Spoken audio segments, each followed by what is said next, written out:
Okay, and now for the final portion, the reflection of the activity that we had to do. I'm going to run through the four parts of my interview and kind of go over what I gathered from every part and kind of my analysis of those. So for the first part was the development of the vision. Everyone that I interviewed knew what the vision was, or at least the pursuit of excellence. They knew that. So knowing that, that gives me insight into if I ever have to develop a vision, maybe to keep the key phrase, since that was really what stuck in people's minds. I thought it was interesting that everyone that I interviewed was involved in the process of creating the vision. And I thought it was interesting that when I asked the question, if this was updated or changed, should you be involved, that some were very much like, yes, my position is very valued here, so I do think I should be involved in the vision, where, as you heard Nicole say, it should transcend me. So whoever is here, whoever is going to stay here, whoever is maybe not retiring, even though that insight is good, should be a part of the decision making. Everybody really liked the way that we did this before, that we use students and parents and staff, and the way that we put together those focus groups to get the input and to kind of validate what we were going to make for our vision. Everybody really liked that process. I would agree with that. I was actually a part of making the focus groups. So we did elementary school teachers and secondary teachers. We did middle school students and high school students. We didn't really think elementary would be a good, fit for what we were doing. And I helped promote the survey that we sent out to parents, where they narrowed down, the key themes that they liked about the vision. So the articulation of the vision, when I asked, what does this statement mean to you? I thought it was very interesting that everyone kind of broke it apart. It's not just like, what is the pursuit of excellence? Well, pursuit meant we're going to get there. And excellence was just, that threshold that everyone wants to be at, and we want our students to succeed. So I like that everyone broke it down. But when I asked them, how do we promote this vision? I live it every day because I make everybody's newsletters and I update the website. So I see it everywhere. I think of it as, how can I brand this? How can I get everyone to absorb this information? And everybody's responses were kind of basic on, how do we promote this? It was almost like, oh, we did this a year ago. How do we promote it? So we spent all this time creating this vision and we actually don't live it like the zone leader does.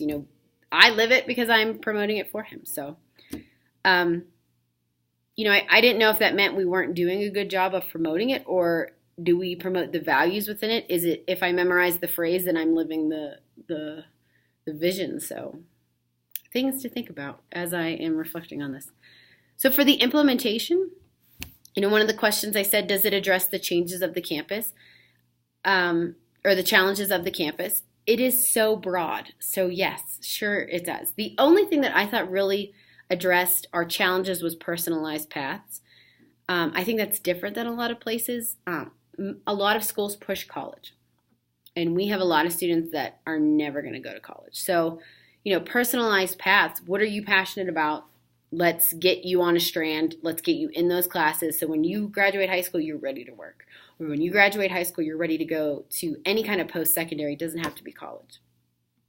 So I do think we do a good job there, but I think it's so broad. Of course, we kind of address all of the challenges that there are.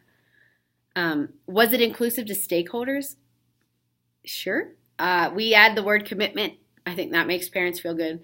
We add the word pride and heart. We really, you don't become a teacher if you don't care about kids. So I don't know how I feel about that question. The last part was stewardship of the vision. When I asked everyone, how can you help with getting the campus vision out?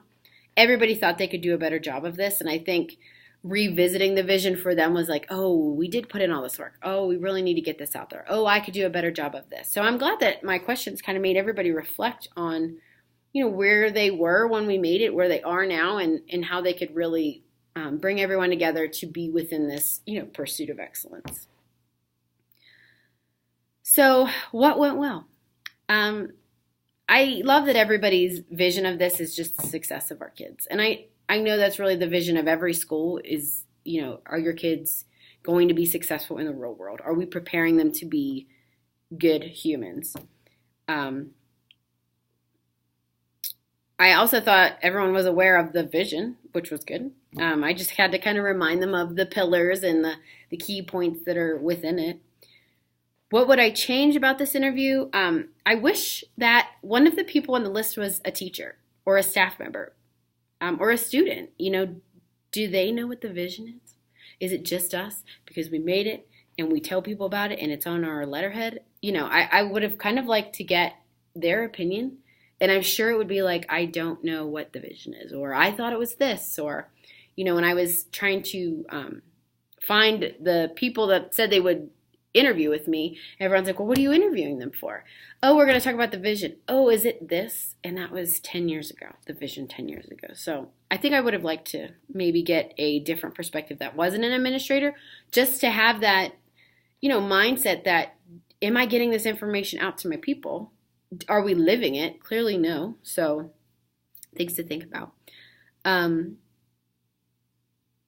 I wish that I would have asked them before we talked about the vision. If you guys are out in classrooms, you're observing teachers, you see the students. If you could say what our vision is right now, what would it be? And see how different that is from what we want it to be. And maybe in that area of, where we need to grow and where we need to get to, we could develop, a plan of action to get to the pursuit of excellence.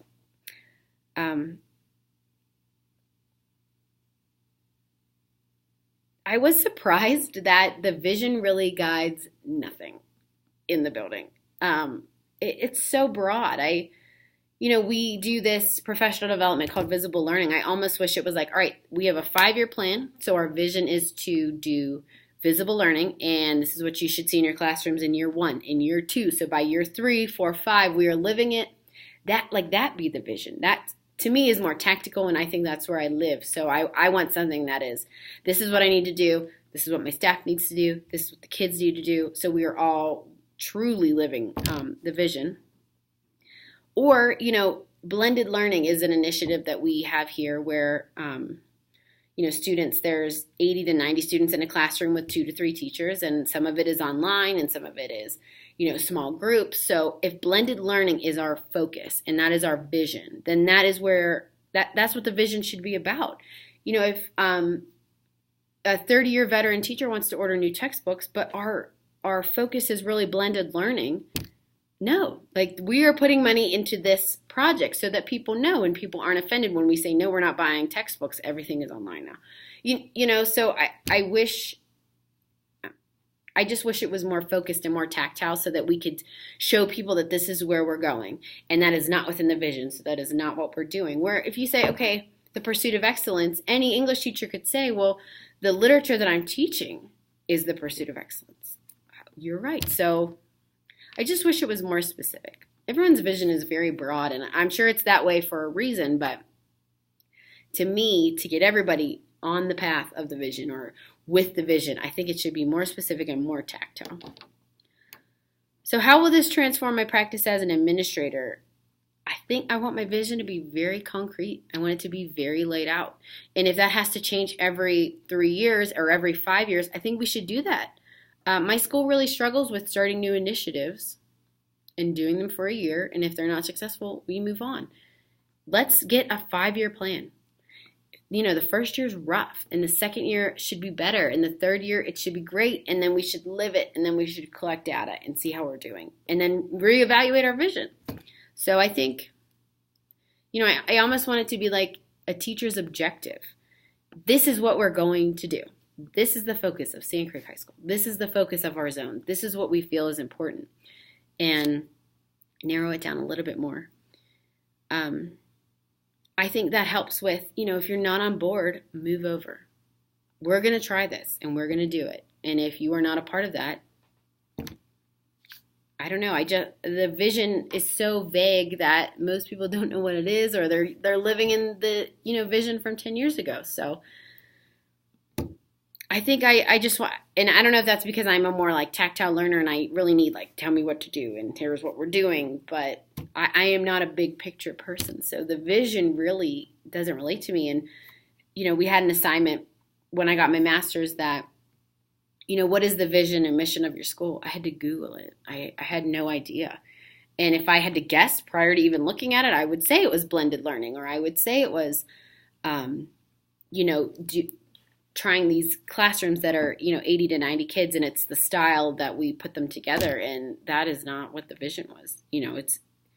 It's just this overarching theme. And if we all want student success anyway, I don't know why that has to be in there. We know that's what it is.